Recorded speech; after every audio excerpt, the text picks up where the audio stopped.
राजकारणातून निवृत्तीचे संकेत पाहायला मिळतात। आता दोन्ही चिरंजीव काम करतायत, आता थांबायला पाहिजे असं नारायण राणे यांनी म्हटलंय।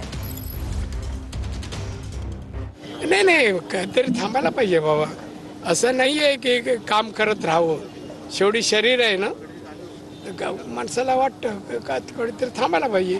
आता दोन्ही चिरंजीव कार्यरत झाल्यावर कोणतरी व्यवसाय पण पाहायला पाहिजे। मी नड्डा साहेब बीजेपीचे अध्यक्ष, त्याला वेळ मागितला की तुम्ही मला राज्यसभा देऊ नका, लोकसभा देऊ नका, मला माझा व्यवसाय करायचा आहे, तर कृपया सोडा मला।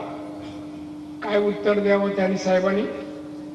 राणे जी, हम आपको छोड़ने वाला नहीं है।